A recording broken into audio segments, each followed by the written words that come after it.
Restez fidèles à Bamako, il est 13 heures.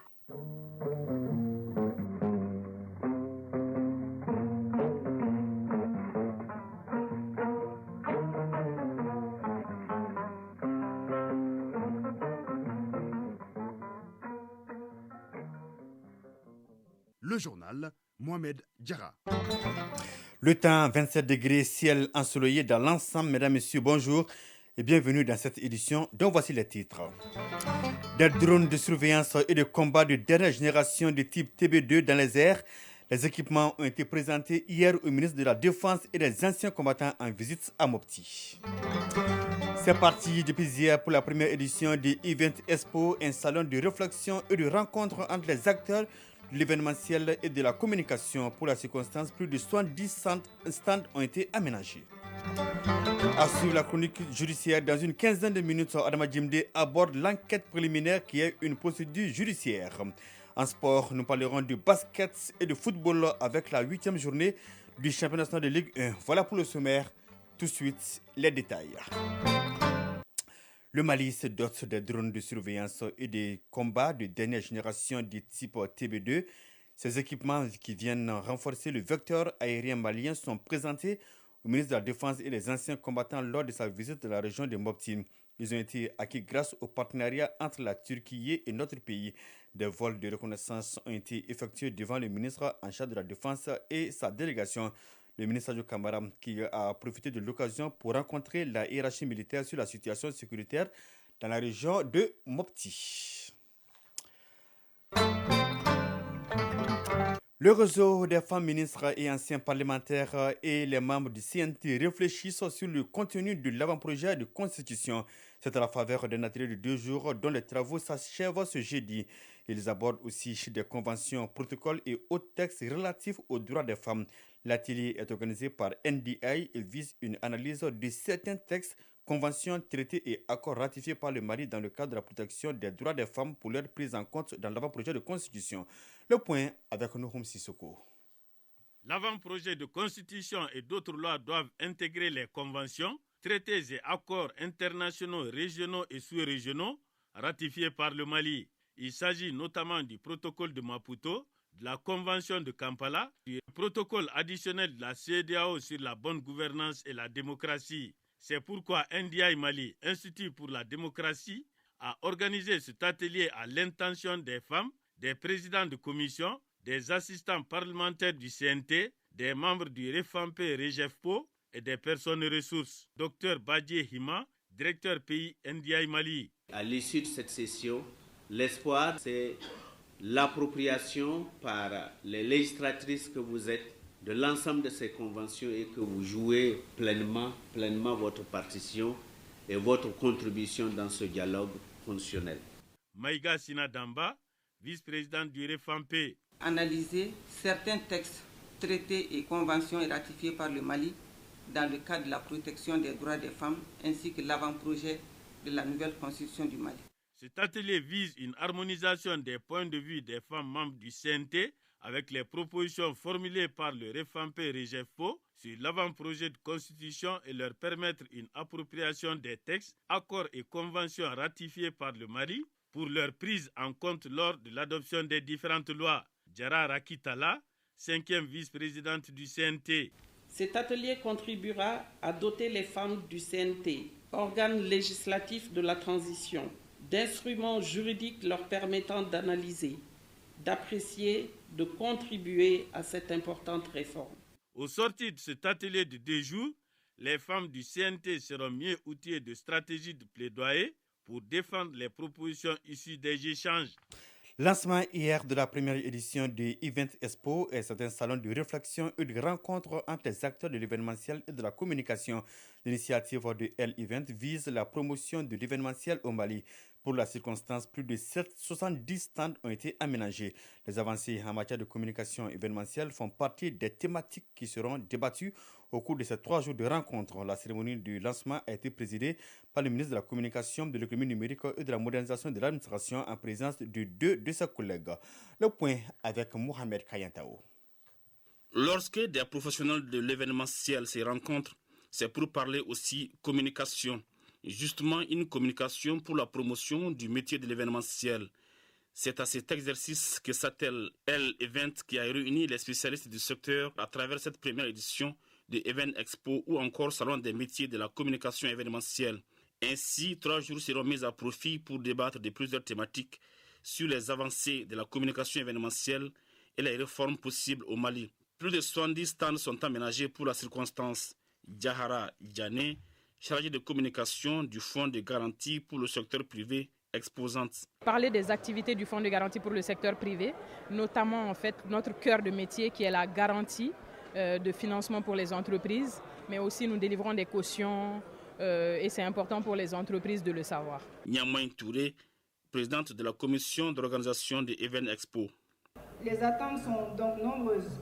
Il s'agit entre autres des résolutions pour le développement de l'industrie de l'événementiel, la visibilité des entreprises et services de l'État, une large compréhension sur l'utilisation positive des réseaux sociaux, la restauration d'un climat de confiance entre les acteurs du métier et les acteurs gouvernementaux, la création d'un espace idéal pour une communication institutionnelle du département, une meilleure édification des acteurs sur les attentes et l'apport du gouvernement dans les secteurs des métiers de la communication, l'ouverture sur des projets d'infrastructures événementielles à l'échelle internationale.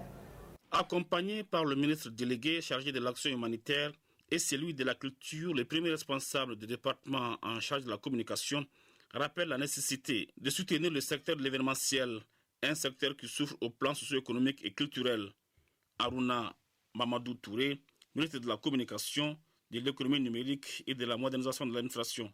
Le gouvernement de la transition a engagé un certain nombre de processus qui vont dans le sens de l'éclosion d'un système de communication approprié et adapté à nos besoins, à nos réalités, mais surtout qui permettra de trouver les outils nécessaires au développement dans le domaine de la communication. Et j'ajoute les technologies de l'information et de la communication de façon générale. Les 3 membres du gouvernement ont enfin procédé à la visite des stands, comme pour dire que le gouvernement est aux côtés des spécialistes de la communication événementielle pour l'épanouissement du secteur. Ouverture ce matin à Bamako des travaux des 50e et 51e sessions du conseil d'administration de l'ORTM, l'Office de radiodiffusion-télévision du Mali. Cette session essentiellement budgétaire prévoit pour 2023 la somme de plus de 11 milliards 397 millions de francs CFA, une somme en diminution de 8,18% comparée à celle de 2022. En plus du projet de budget, la session sera aussi consacrée à l'examen du rapport d'activité 2021, l'examen et l'adoption du projet de programme et de grille pour 2023. Déjà à la semaine d'ouverture, le ministre de la Communication, de l'économie numérique et de la modernisation de l'administration s'est félicité des efforts faits par la direction au cours de l'année qui s'achève et l'a exhorté à poursuivre dans ce élan en vue de relever les défis futurs. Nous reviendrons plus en détail dans nos éditions futures avec Modibo Marikoum, 13h07. La Direction générale de la protection sociale et de l'économie solidaire et ses partenaires réfléchissent sur la protection sociale sensible au choc. La problématique du financement pour soutenir les personnes touchées par les crises et les catastrophes naturelles est au cœur de cette rencontre. Le point avec Koumba Sissé. Selon les événements, n'importe quelle personne peut se trouver dans une situation difficile. La protection sociale sensible au choc est une réponse rapide du gouvernement pour les populations sinistrées et un moyen d'assurer leur relèvement. Les acteurs gouvernementaux et leurs partenaires comme la coopération allemande ZIZ, le PAM, l'UNICEF et la Banque mondiale se retrouvent pour échanger sur la question, précisément sur comment trouver le financement pérenne pour un appui immédiat à moyen et à long terme en faveur de ces personnes défavorisées. Mohamed Bassirou Traoré, directeur général de la protection sociale et de l'économie solidaire. Les nuances entre protection sociale adaptative, réactive au choc, le débat est toujours mené là-dessus. Donc, au regard de tout ce qui précède, nous devrions accorder nos violons et nous intéresser aux points communs entre ces différents concepts pour amorcer notre marche en accordant, bien sûr, plus d'importance au rôle que la protection sociale peut jouer, soit en amont, soit en aval des chocs, pour un appui immédiat à moyen et à long terme. Malgré le contexte de crise au Mali, le gouvernement est engagé à fournir des services essentiels à la population.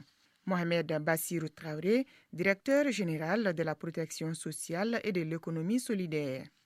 La protection sociale garantit donc à chaque personne une vie décente et assure tout le long du cycle de vie l'accès aux soins de santé essentiels, aux biens et services et à la sécurité de revenus de base. Comme l'a si bien défini notre politique nationale de protection sociale, elle se définit donc comme l'ensemble des mesures préconisées par l'État, les collectivités et les partenaires techniques et financiers pour assurer la prise en charge des risques sociaux de la population. Déceler les chocs et les prévenir, en cas d'incident, réagir à temps avant que le programme ne s'aggrave et identifier la population sur une base de données, ce sont là quelques défis que la Direction générale de la protection sociale et de l'économie solidaire et ses partenaires doivent relever. Écho de nos régions et direction CAI pour parler de la participation des femmes aux élections et aux réformes. Et cela est bel et bien possible à travers une cellule d'orientation de proximité intitulée Projet Mousso Kunkan. Le dit projet vient d'ouvrir à CAI une antenne régionale composée d'animateurs chargés d'orienter les femmes pour qu'elles soient autonomes et constituent des forces motrices de transformation politique, socio-économique et culturelle. On en sait plus avec Balkissa Sadibou Chérif Aïdara depuis CAI.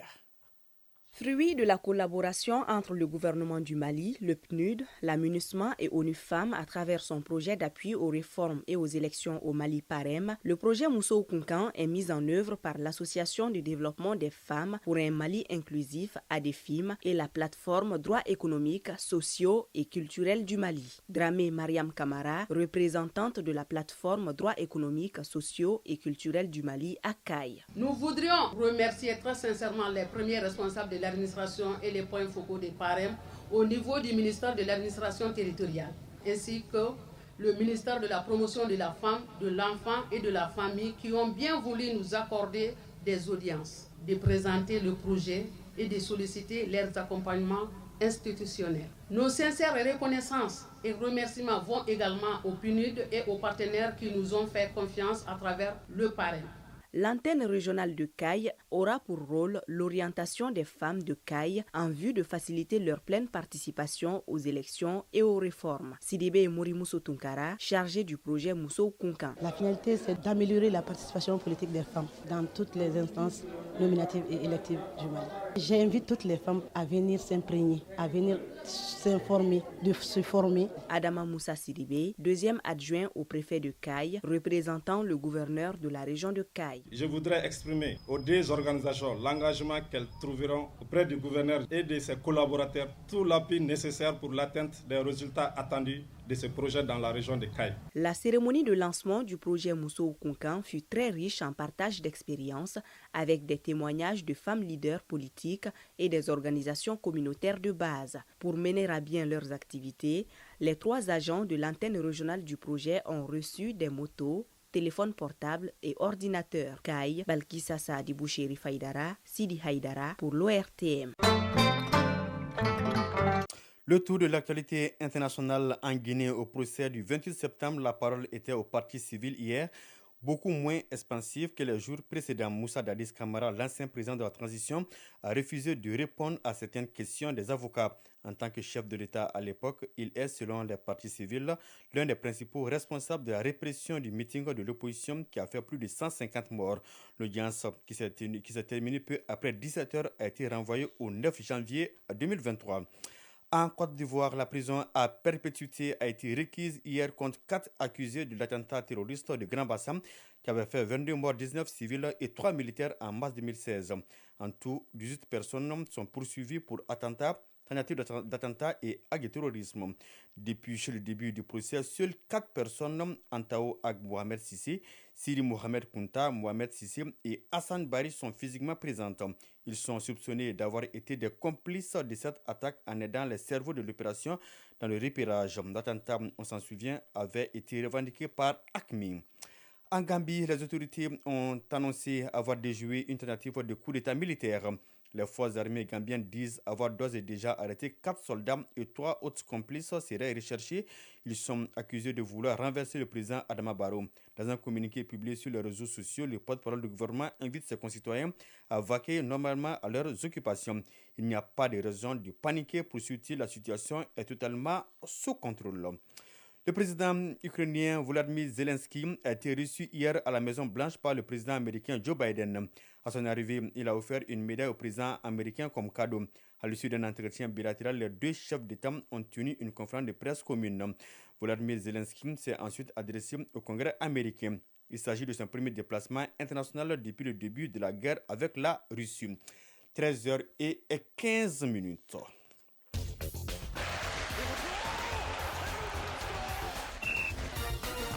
Et oui, dans la page des sports, nous parlerons donc de basketball. Le vote pour élire les joueurs qui composeront les 2-5 majors du prochain All-Star Game de la NBA a débuté ce mardi. En football, après avoir annoncé qu'il renonce à la compétition faute de moyens financiers, l'Ouganda a entamé sa préparation pour le tournoi. Sur le plan national, l'actualité est dominée par le championnat national de Ligue 1 qui joue sa 8e journée. Le résumé de l'actualité sportive avec Isaac Chenou. La 8e journée du championnat national de Ligue 1 prendra fin cet après-midi au stade de Mamadou Konaté. Binga FC affrontera l'AS Police. Entre-temps, au stade de Mourboukita, 11 créateurs jouera contre le Djoliba. Juste après, les Soubé croisera de fer avec l'AS Real. Les matchs joués ont donné les résultats suivants. Black Star de Badrabougou a battu Afé par 1-0. Le Sablon de Mako et LC Banfa battu de 0-0. L'Olympique Olympique et l'US Bogoudi ont partagé des points après un score de 2 buts partout. Lasco et l'AS Bagadian ont fait match nul 0-0. L'US Kita et l'Espace ont fait également match nul, 1 but partout. Parlons à présent de championnat d'Afrique des Nations. Participera-t-il au CHAN 2023 ou pas?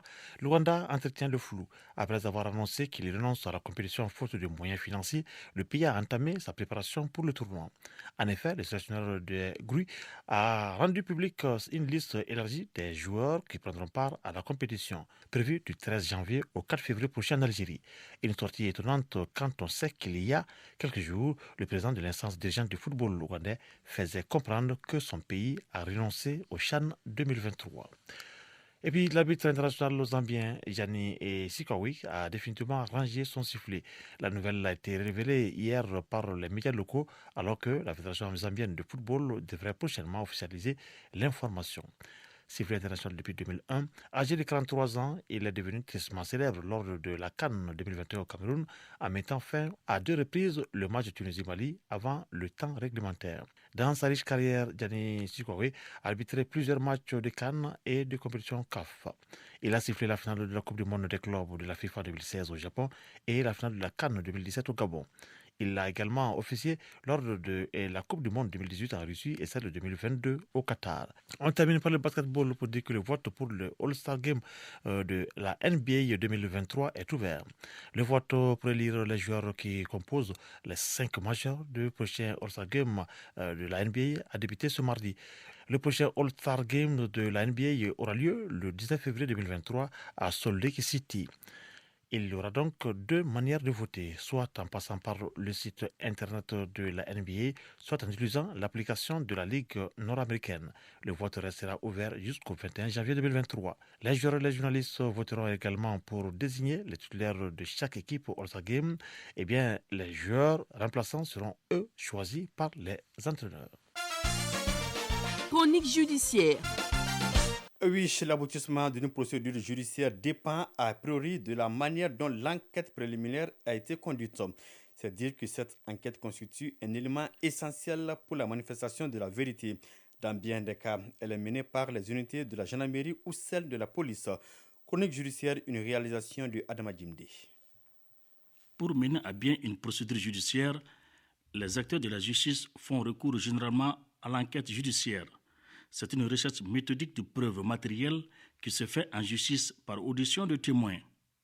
Certaines enquêtes peuvent durer longtemps et d'autres prennent moins de temps. Tout dépend de la sensibilité du dossier. Des affaires au niveau des cours d'assises peuvent durer des années. Par contre, des dossiers de vol simple peuvent aboutir en quelques jours. Cela suppose qu'il y a plusieurs manières d'ouvrir une enquête. Seba Lamine Kone, conseiller à la Cour d'appel de Caille. Une enquête préliminaire peut être ouverte pour plusieurs raisons. Il y a plusieurs manières d'ouvrir une enquête préliminaire. D'abord, l'enquête préliminaire, elle est ouverte toujours par un officier de police judiciaire. Donc, elle peut être ouverte soit sur dénonciation de n'importe quelle personne qui a connaissance de la commission d'une infraction, soit sur dénonciation de toute autorité constituée, soit sur plainte écrite ou même orale de la victime, de la personne qui est directement victime de l'infraction, soit la saisine d'office de l'officier de police judiciaire. L'officier de police judiciaire qui a connaissance de la commission d'une infraction n'a pas besoin d'être saisi, peut se saisir d'office et commencer à enquêter par rapport aux faits. À cela s'ajoute une autre procédure, celle du procureur. Ce qu'on appelle l'instruction du procureur de la République. Donc l'officier de police judiciaire, l'enquête préliminaire peut être ouverte sur instruction du procureur de la République, ce qu'on appelle le fameux soit transmis. Donc une plainte est adressée au procureur de la République, il fait un soit transmis adressé à telle ou telle unité d'enquête pour procéder aux enquêtes. Les enquêtes sont faites par les officiers de police judiciaire au niveau des commissariats de police ou des gendarmeries. Les officiers de police judiciaire, les gens qui sont habilités par la loi, est nommé par arrêté du ministre de la Justice sur proposition du ministre de la Sécurité et de la Protection civile. Donc il y a chaque année des agents de sécurité qui sont proposés au ministre de la Justice pour être nommés officiers de police judiciaire. Et généralement, ce sont les gens qui ont au moins 5 années d'expérience dans une unité d'enquête telle que dans un commissariat de police ou dans une brigade de gendarmerie. Les officiers de police judiciaire sont secondés par ce qu'on appelle les agents de police judiciaire qui sont également nommés par arrêté du ministre de la Justice sur proposition toujours du ministre chargé de la Sécurité. Il y a des critères qui sont bien déterminés. Il ne suffit pas d'être un porteur d'uniforme ou bien d'être dans une unité d'enquête pour prétendre être un officier de police judiciaire. Nul ne peut exercer les fonctions de police judiciaire sans avoir la qualité. Et cette qualité s'acquiert effectivement soit les agents qui sont les éléments qui sont nommés directement commissaire de police chargé d'une unité d'enquête d'un commissariat ou bien un officier de la gendarmerie nommé comme commandant d'une brigade de gendarmerie. Les procès-verbaux des enquêtes sont généralement soumis à l'appréciation du procureur de la République qui décide de la poursuite ou non des affaires. 13h22, c'est la fin de cette édition présentée par Mohamed Diarra avec le concours de Abse Traoré à la mise en œuvre.